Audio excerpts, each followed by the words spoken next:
Thank you for joining us for Sermons on Demand from Friendship Grace Brethren Church. We provide these videos as a way to share the pulpit messages and teachings offered at Friendship Grace Brethren Church. If you find these videos a helpful resource, please drop us a note at info@friendshipgracebrethren.com. Now open your Bibles and get ready to dig into the Word of God. Okay. Anybody have any questions this evening? Yes. Okay, go Elaine. All right. Exodus 32, it says in one of the verses that Aaron first used a carving tool to make the golden image. And then a few verses later, it says Aaron told Moses that it came up out of the fire already made as such. And then whatever happened to the golden calf? The golden calf? Oh, I know what. They melted it and made it ashes, and he made them drink it. Yeah. Okay. Yeah, he just up and lied. That's all. Okay. He just protected himself by saying, well, I don't know how that happened. It was broken when I got it. I mean, that's what deputies told us all the time when they'd break their radio. I don't know, it was like that when I got it. No, when I gave it to you, it was perfectly good. That's all he's doing. He's protecting himself. I don't know what happened. I threw that into the fire because I was mad, and out popped it. God must have done it. That's all he's doing. He's just protecting himself. Why didn't God just DRT him right there? Yeah. Yeah. That's one of the mysteries when you go through the Old Testament stories. That's one of the mysteries. Why does sometimes God do it and sometimes he doesn't? I would argue that in this case he doesn't, because there was still a lot that he had for Aaron to do. You know, in an instant, Nadab and Abihu were DRT. Exactly. But there was other people to take over for them, so it didn't much matter. But for whatever reason, Aaron was given some grace. Why can't they? Oh, sorry. Go on. I was just going to say, so wouldn't somebody, and not necessarily a priest or his sons or anybody, because there was other people around, wouldn't somebody have, casually mentioned to Moses, oh, hey, Moses, Aaron did a great job carving that thing. And he wouldn't have approached him? I mean, I know it's just not written in the text. But that may very well have happened. Moses may also have known specifically what happened. The Lord could have told him. We don't have any of that recorded, so we don't really know. Yeah. Yeah, when I see Aaron responding there, it just is classic, self-defense mechanism. Okay. I mean, how many kids do that? You catch them red-handed. I mean, I used to steal butter and put it behind my back and walk away from my mom, and I thought that was good. I mean, we just defend ourselves in stupid ways. Rich, Moses did know, because in verse 7 of that of 32 it says, and the Lord said to Moses, go down, for your people whom you brought out of the land of Egypt have corrupted themselves. They have turned aside quickly out of the way that I commanded them. They have made for themselves a golden calf and have worshipped it and sacrificed to it and said, these are your gods, O Israel, who brought you out of the land of Egypt. So he knew there was a golden calf. He just didn't know who made it. Yeah. Well, from that portion of the text, we don't know that he knew who made it, but the Lord may have told him that. Not everything that's said between God and Moses is recorded. And like John said, not everything that Jesus did was recorded, because if it was, the world wouldn't be able to contain the books.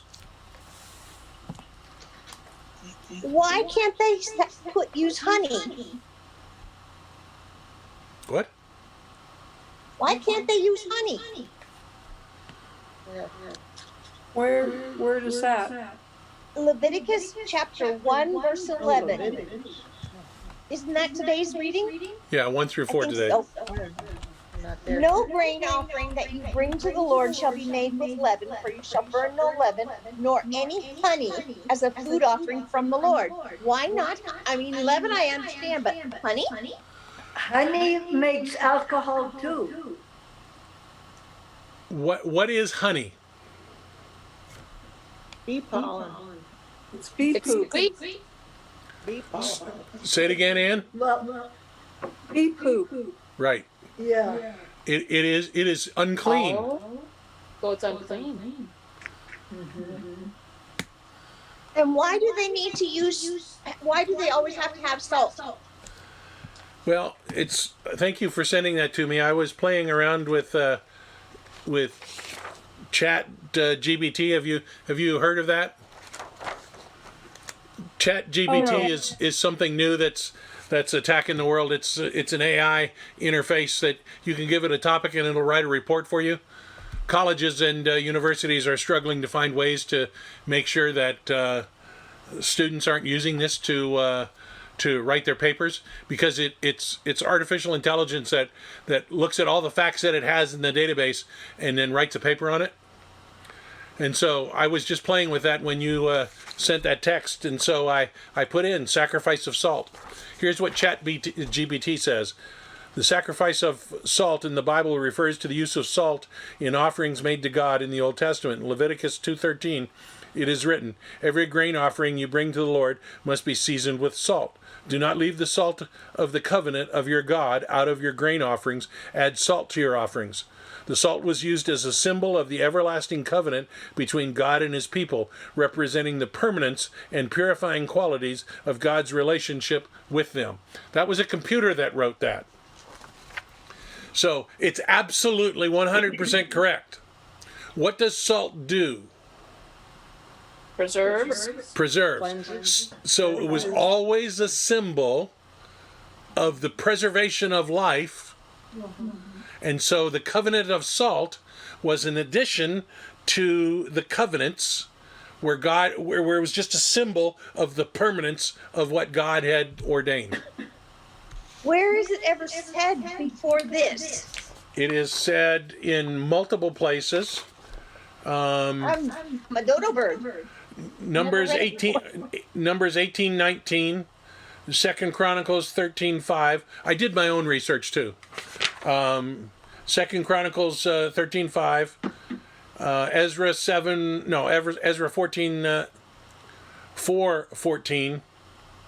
Slow down and say those again. Leviticus 2:13. So that's one we read today. So let's just go there. Leviticus 2:13.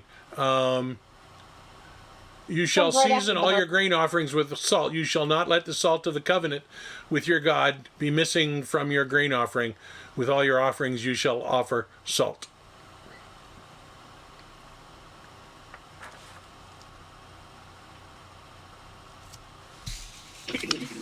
So that's why. I just was intrigued that the AI wrote such a good report. According to the Babylon Bee, it's also writing worship music. Well, But since it's from the Bee, I have no idea if there's any credibility to that. Or it's one of their posts. I know that there's a controversy in a couple of churches, not in our fellowship, because the pastors have been putting in their text and getting sermons out and preaching them. And it took 10 seconds for it to write that on the sacrifice of salt. I didn't give it any Bible verses or anything. I said sacrifice of salt in the Bible. There it went. It's kind of intriguing. I can't imagine what professors in college are doing to eliminate their one thing that they're trying to get OpenAI. That's who owns ChatGPT. They're trying to get them to put a watermark on everything that's produced by it, so somehow the metadata is there, so colleges and universities can tell that you didn't write this yourself. All they have to do then is copy it. Yep, they got to do something, otherwise you'll be going to school and not doing your own homework. Yeah. Because it works very well. Okay, any other questions or comments? Yeah, Exodus, I'm going back now, Exodus 38:8. Exodus 38:8. If I could type.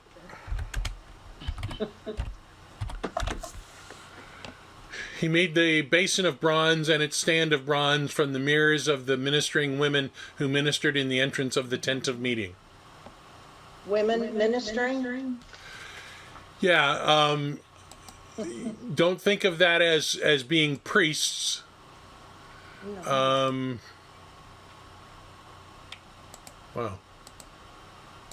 That is not what I anticipated seeing when I looked up the word.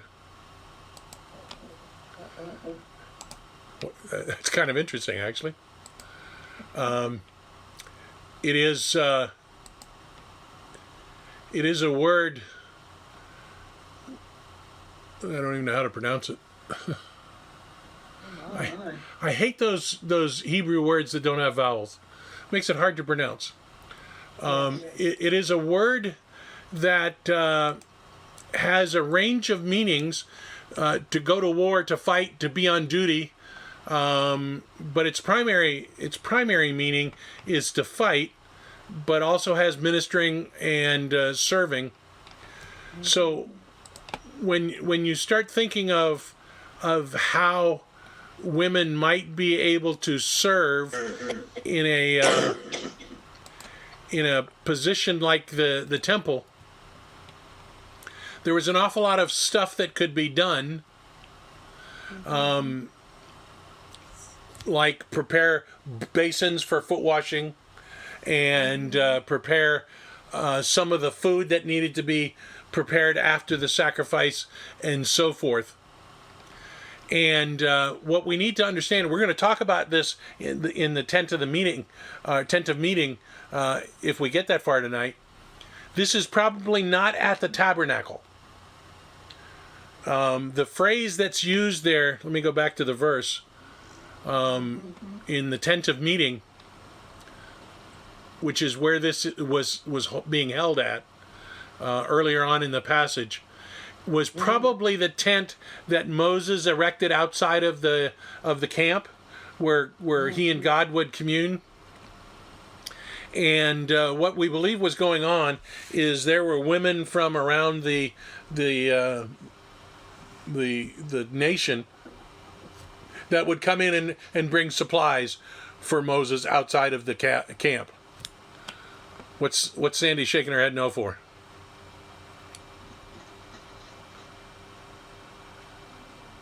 You're muted, Sandy. Say it again. You're muted.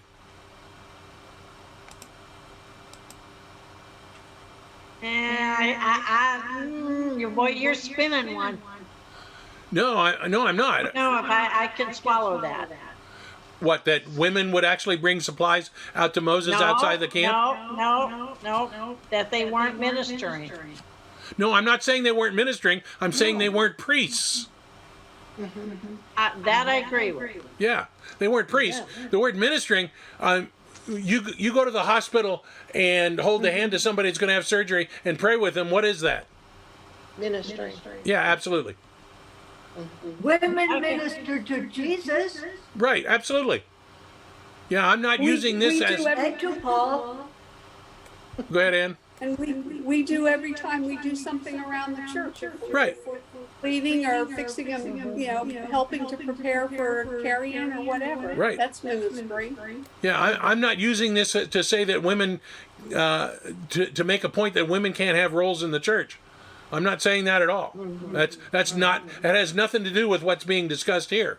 What's being discussed here is these ladies were doing work around the tent of meeting, probably not the tabernacle, but Moses outside of the camp, and he probably needed the assistance of taking care of things out there. I know that's a sore subject with you, Sandy.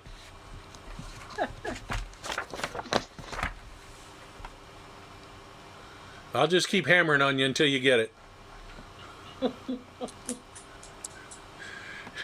Any other questions?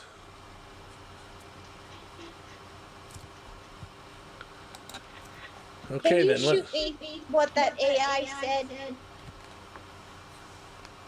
a text or email or whatever? Yeah, I can do that. I can do that. I sent out a link today to a document that we'll be discussing a little later. Did everybody get it? Yep. Yeah. It's hard to read.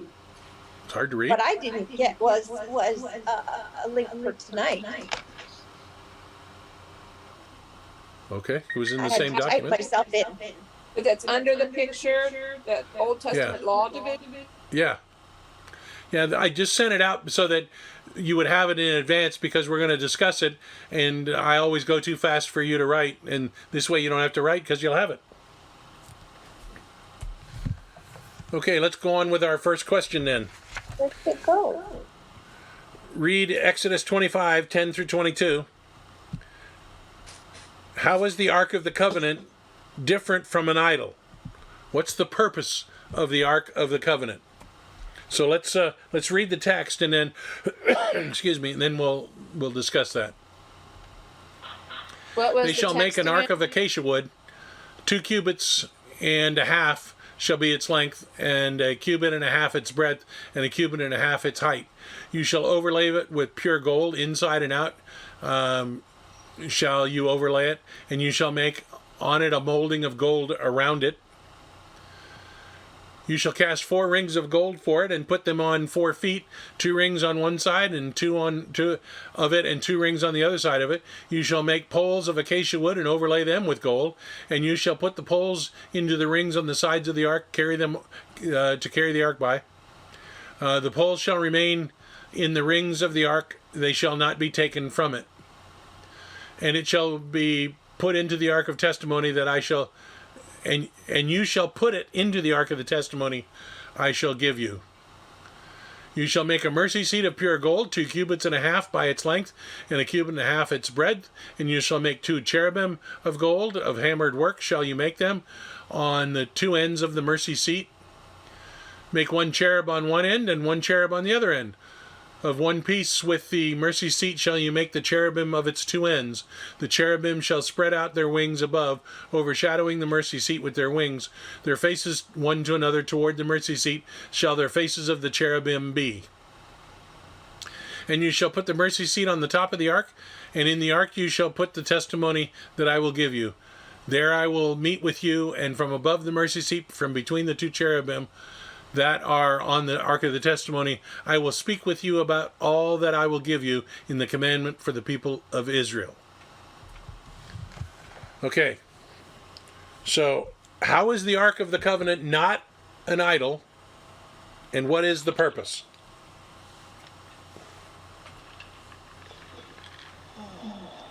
Well, idols are usually some kind of human or animal form. They take on the form of a living being. Okay. And the purpose of the ark is that was the place where God met with the high priest or the people to communicate with them. So I don't know that that's, well, I don't know that that's what the purpose of an idol was. No, a substitutionary God, really. Yeah.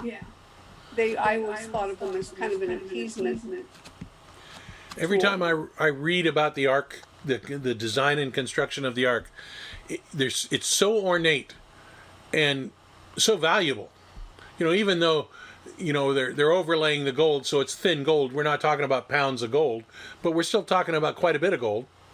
And, you know, acacia wood is kind of hard to come by, and it's a very hard, very tight knit wood, very, very hard.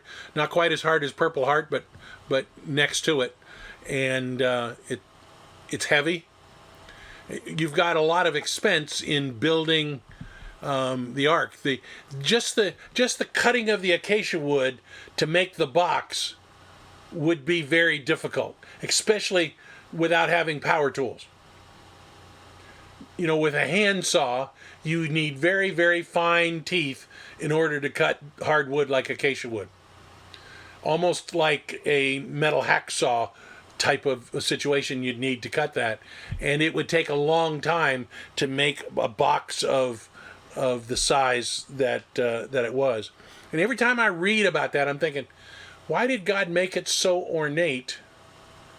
You know, with this gold top made out of one piece of gold, and you've got the cherubim on it, the way they're facing their wings, and all the description of it. Why did he make it so ornate? Surely he knew, he did, that this would become an object of worship. So why did he do that? But everything has meaning in the ark. It's not arbitrarily.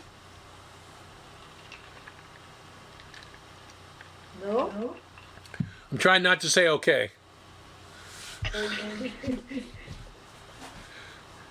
Yeah, everything has meaning.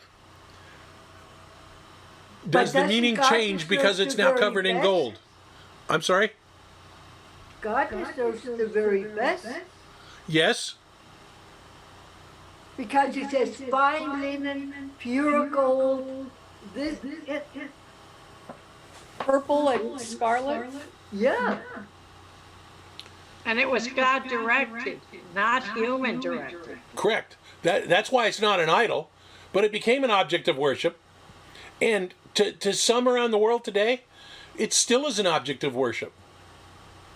You know, we enjoy Harrison Ford in the Raiders of the Lost Ark as fiction, but it's not entirely fiction.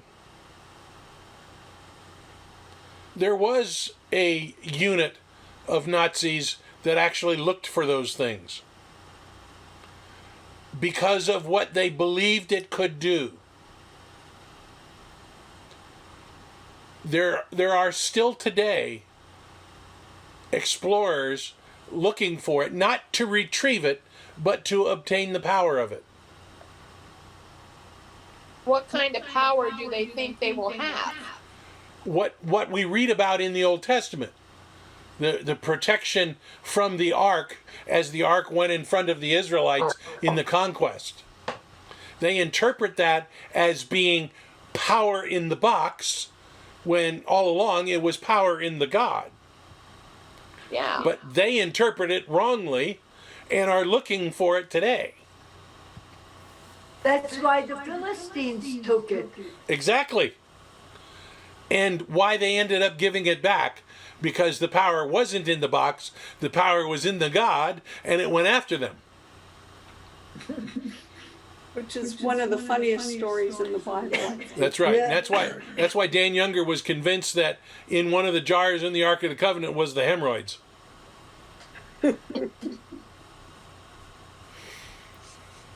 So you've got this really ornate box that ultimately would carry a jar of manna, carry the tablets, carry the staff, and stuff like that. A box of artifacts, if you will. It seems like it was there for a test. This is just me reading through between the reading in the white spaces. Like it was also a test.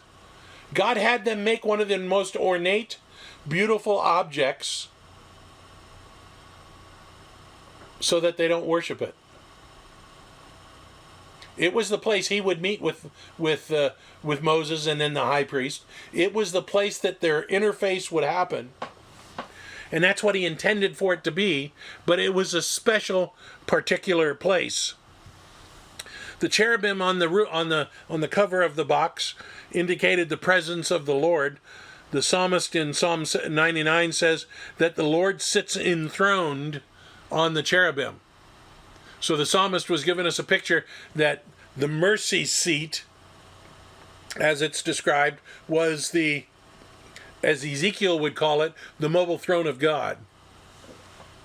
And would that be the mercy seat? Would that be a bema? Yeah, in Or Greek. is that a different? No, it's the same concept. Okay, so that's where God sits when he delivers his mercy and justice. Yeah, when he's not in the throne room. Ezekiel would call it his mobile throne. Remember, Ezekiel has that fantastic picture of the wheels and the cherubim providing God a place outside of the throne room. Rich, in the, I think it was today's, it might be tomorrow's devotional with the Bible Project guys. One of the things that they said right at the beginning and then at the very end, they said God is holy, unique and set apart because of his unique role as the creator of all, the author of life. And at the end of that, they said God, and they laid out the way the book of Leviticus was written. And at the end, they said God's desire. It was God's desire to remove sin from his people so they can live in peace with his blessings. That's what Anne said made me think of that. That is where God put his presence, was in the Holy of Holies on the Bema, on that seat. Right, mercy seat, right. Right. And that the reason he was there is because he desired to live in peace with his people. Right. Right. Yeah, it's a wonderful picture. But you can't look at just that segment of the picture. You really have to look at the totality of Scripture to see how that plays out. So God creates the world, the universe in 6 days, and he establishes Adam and Eve in the garden. The perfection of the garden was exactly as he wanted it for the purposes that he wanted it there, and he communes with them. The video that you had some questions about last week, and we're going to talk about that more in the next segment.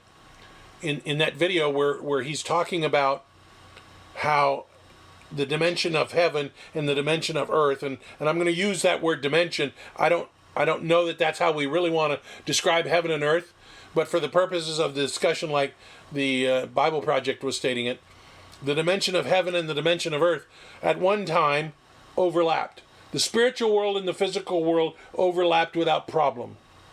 Mm-hmm. And then the sin of Adam caused there to be this separation. We always think of death as separation from God. And the work that was ultimately completed by Jesus on the cross, but was temporarily demonstrated through the sacrificial system, was a way to at least partially bring those dimensions in alignment so sinful man could have a relationship with a perfect, holy, just God. And that was the purpose of the ark. That was the place that God could intersect with sinful man that had been purified. You know, why does a high priest only go into the Holy of Holies to where the Ark of the Covenant is once a year? After because he's... only then, Go ahead, Sybil. because only then his sin was covered. Right. Because he went through the process to have his sin dealt with, so he was qualified to lead in dealing with the sin of the people, and he could go into the Holy of Holies. So for that period, there was an overlap of the dimensions, and I really don't like that description, but because of the way Bible Project did it, we can use that. So the mercy seat was where God came to interact with mankind. It is a setting of the stage for the rest of the story that comes as we go through the rest of the Old Testament and then into the Gospels, and we see ultimately Jesus on the cross paying the ultimate sacrifice, the sacrifice once for all, and the shedding of his blood, which then was what God had used for us the past, for him the present, to forgive the sins of everybody from Adam on that trusted him. And I don't know if Adam trusted him for that or not. We're not really told that in Scripture. So everybody from the beginning of humanity on that trusted God to save them was saved on the basis of Jesus' sacrifice. And God didn't have to do it in the past or in the future because he's always present. So there's no such thing as past and future for God. The sacrifice of Jesus was once for all and for God at the same time as our sin. And so that's how that when you look at the full picture, then after Jesus on the cross, ultimately, at the end of the book, we have the new heaven and the new earth, where no longer can we sin, no longer will the effects of sin be present, with the exception of the scars from sin on Jesus. We will have eternity in full understanding, knowledge of what was bad, what is good, and peace with God for eternity, when again those two dimensions overlap. So the mercy seat of the Ark of the Covenant is a part of that much longer context. On a much lighter note, I'm glad I wasn't there. With all that throwing of the blood on the altar and sprinkling it, it had to have stunk and had flies. I didn't do it this time, but I considered, I've done it in the past. The only place that currently there is a sacrificial system like what the Jews had is there are still a couple of Samaritan communities that sacrifice on whatever mountain that is. I forget what it's called now. Moriah. No. Now, Garrison, Thank you, Mount Gerizim, which is part of the occupied territories where the Palestinians are. The Samaritans still have a practice, and we've seen some video. Now it's a much smaller thing because it's a much smaller community. But when you look at the number of animals they're dealing with when they do their Day of Atonement rituals, and the amount of blood and stuff that is there, doing it for 2 to 6 million people out in the wilderness is just unbelievable what it was like. If you just do a Google search or a YouTube search for Samaritan sacrifice video, you'll see it. They're all dressed in white, and it is profound to see that. And then to think of how much bigger it would have to be. Because they're only doing it for a couple hundred. And Aaron was leading and doing it for at least a couple million. Possibly as many as 6 million. It had to be so messy. Oh, yeah. I mean, I wrote the same thing in my Bible that you were talking about. I wonder why God had so much detail and it was so beautiful, because we've got this picture, and all I could think about was this picture of the beautiful God with the beautiful garments and the beautiful tabernacle. And then all the mess and ugliness and gore of all that blood. We've got the beauty of God and the ugly of us together, because there is no way that sacrificial system could be beautiful. No. Ugly is the only word for it, and that's truly the picture of sin. And how long would it take them to sacrifice that many animals? They surely couldn't do it in a day, could they? No. It would take a long time. That caused problems for those that were traveling, and we know by the time of Jesus there were 2 different days of atonement between Galilee and Jerusalem. They would be on different days because there were so many people. So you'd get all the Levites and priests together to work those days, but you would still have to do them on different days. So this group from the north of the country could participate, and this group from the south side of the country could do it. It's unbelievable. I can't imagine what it was like. You don't think you want logistics in that? There's tremendous logistics, but there was also a time frame that they had to do it in. Yes. Yes. So it. I was thinking of something, and this is trivial, but it might give us a picture. It says the ark contains Aaron's staff. Well, most staffs are not the size of a cane. Most staffs come up high over to at least the person's head or over. So that could be 5.5, 6 feet. So unless it's a breakdown, which I doubt, the ark was like 5 to 6 feet long. No, the ark wasn't. We know how long the ark was. It's given to us 2.5 cubits by 2.5 cubits by a cubit and a half. So it's. But don't you say from the elbow to the? Yeah, 18. Basically, 18 inches is a cubit. Okay. So 36. 45. Yeah, so that's only. So what did they do with the staff? They broke it? Well, we don't know. We just know it was contained. We don't know if they broke it or what. Maybe Aaron was just really short. Yeah, People were shorter back it's then. one of those things we just don't know. I imagine that it was broken, so that it I'm fit just in there. thinking if God can make it a snake, he can make it smaller to fit in the box. Sure. Well, that's true. Yeah, it's one of those pieces of those factoids we're not given. Okay, while we're on the topic, let's before we run out of time here, let's finish answer Mary's question from last week. In the Bible Project video of Heaven and Earth, which was presented on January 26th, the statement was made that the sacrificed animal absorbs the sin when they die in our place, so we're free to enter into the temple and go into God's presence. Explain this. That was your question, right, Mary? Yes, sir. Okay.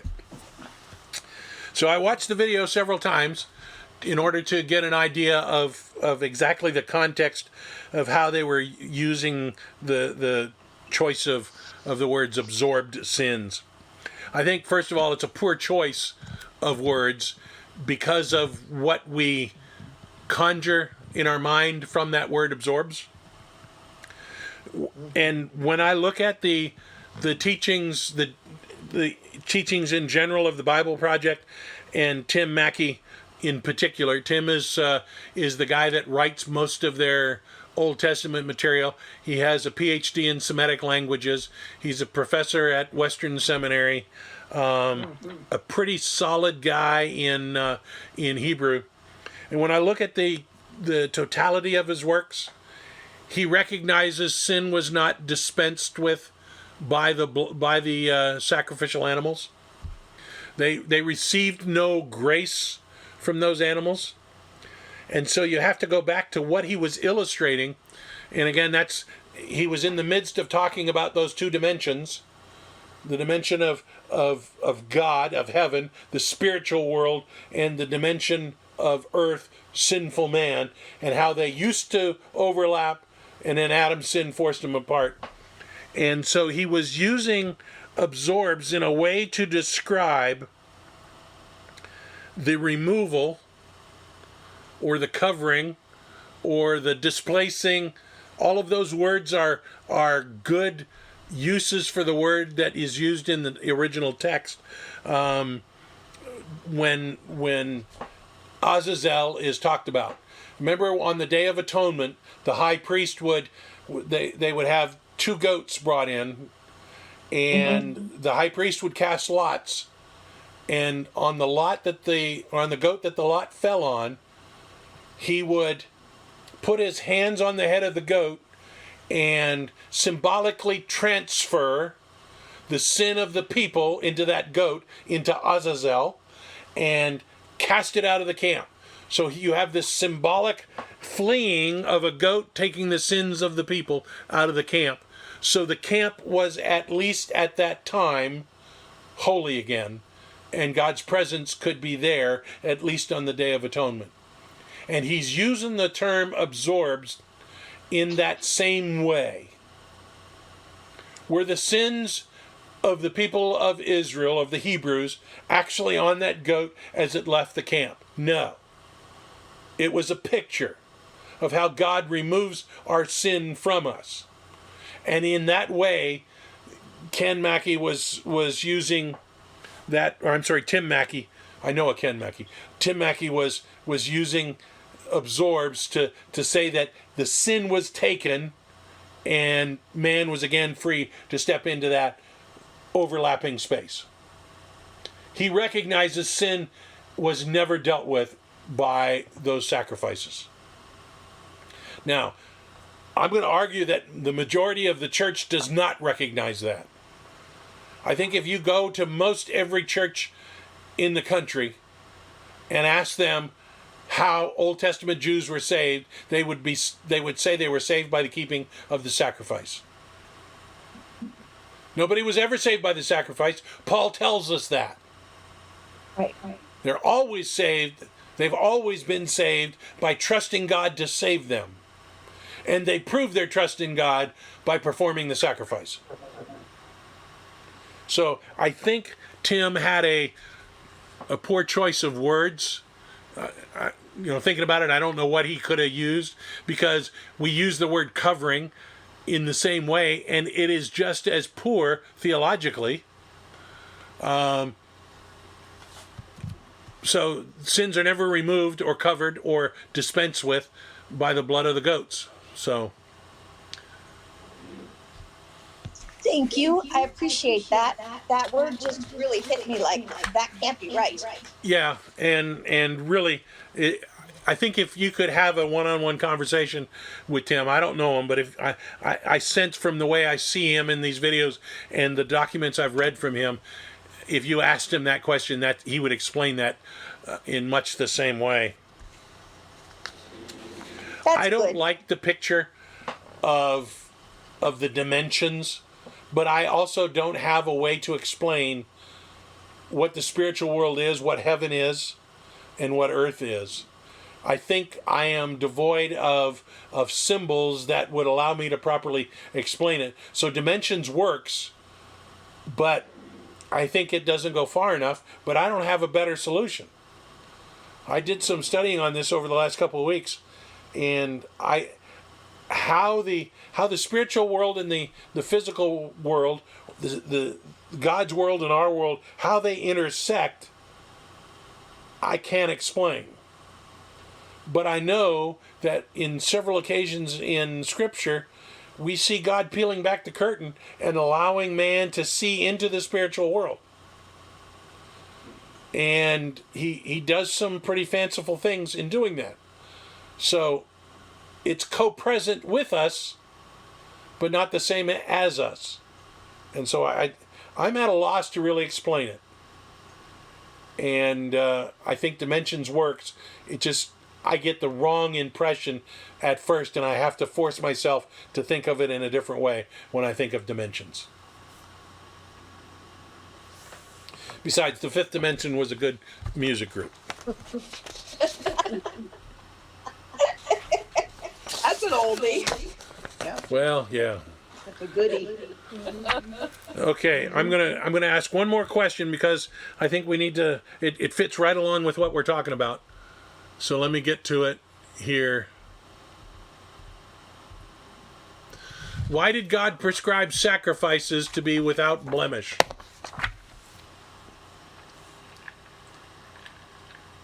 For the people to give their very best. It was a sacrifice for them to give the very best of their flock or their field or whatever it was, because that would have been the part that would have cost the most. Yes, but go further. And Jesus was without blemish. Correct? It's a symbol of Jesus. Correct? Nothing that was unclean or impure was to be presented to God, because Correct. he is just holy. So the animal had to be as clean or pure as it could be. That's all correct. But we need to go further in what Elaine said. They had to sacrifice their very best, because God is the best and he demands the best. But what else does that tell us?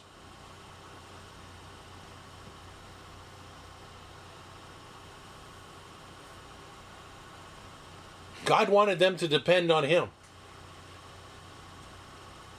What happens to a flock or a herd when you take the perfect out of it?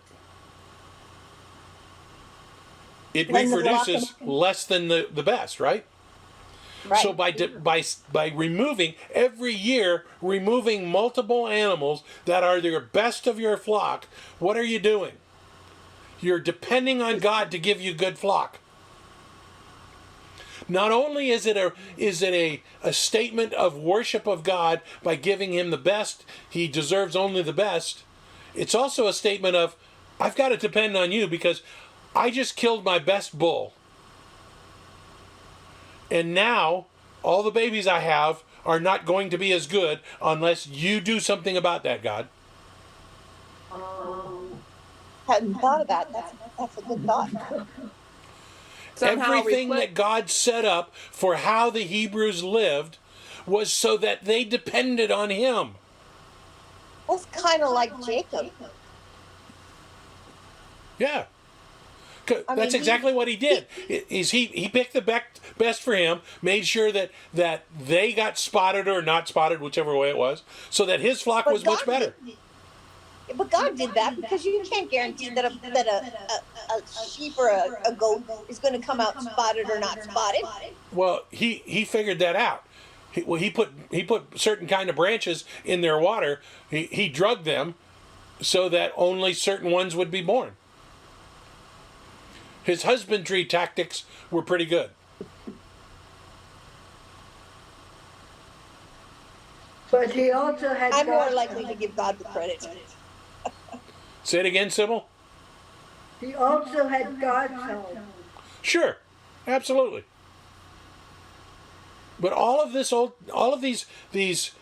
laws that God gave, particularly the sacrificial laws, were intended to not only be worship of him, but show a true dependence on him. Why every 7 years would you have to free your slaves? You're starting over again. Why every 7 years can you not farm? Because you got to be dependent on him. Why every 50 years does property go back? So you don't build dynasties, so you're dependent on him. Everything was about his worship and your dependence on him.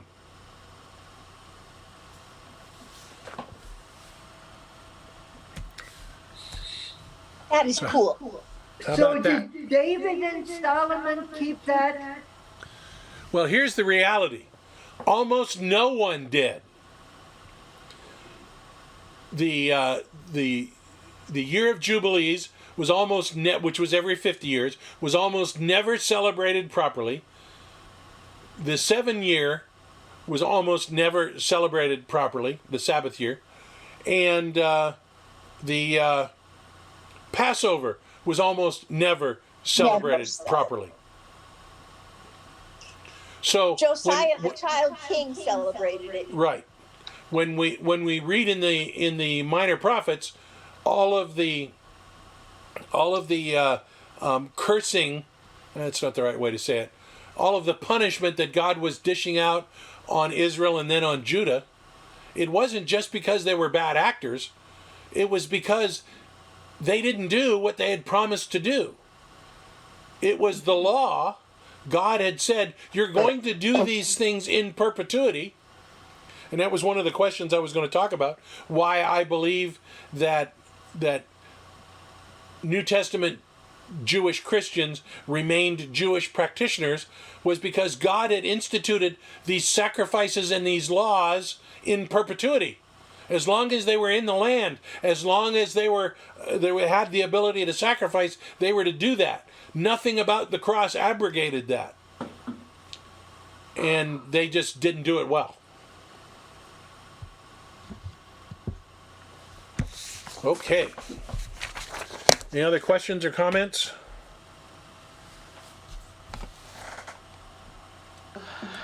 It's 8 minutes after 8. 8:08. So, with nothing else, let's I pray. just figured David was king longer than 50 years.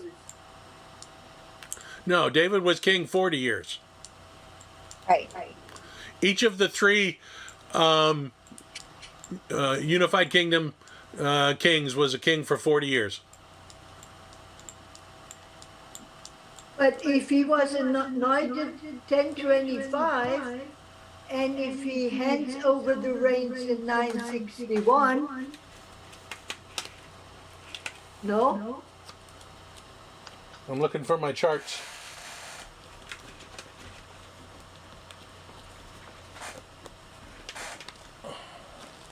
But when he was anointed, Sybil, he was a young boy. He didn't become king that quick. Yeah, he wasn't. He was anointed by Samuel a long time before he became actually king.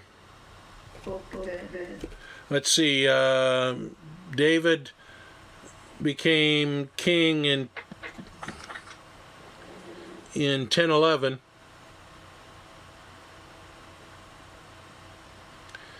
And then Solomon became king in 971. That's 40 years. Yep. Yeah, each of the United Monarchy kings was 40 years.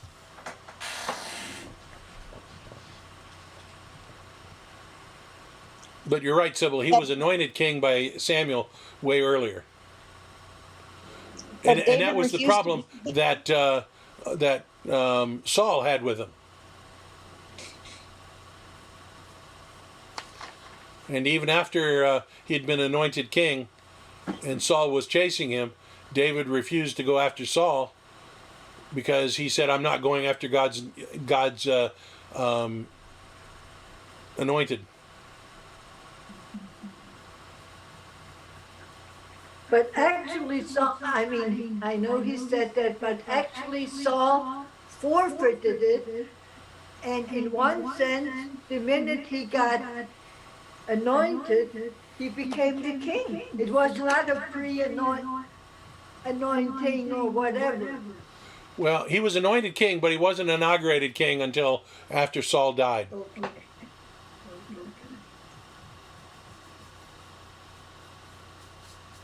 And David saw it that way too.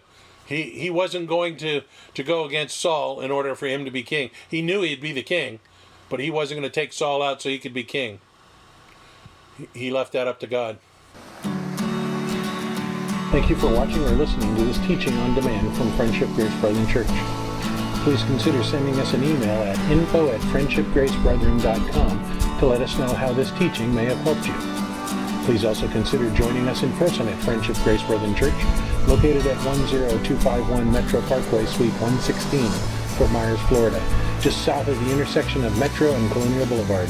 Sunday school begins at 9 and worship service at 10 a.m. We look forward to seeing you in person at Friendship Grace Brethren Church.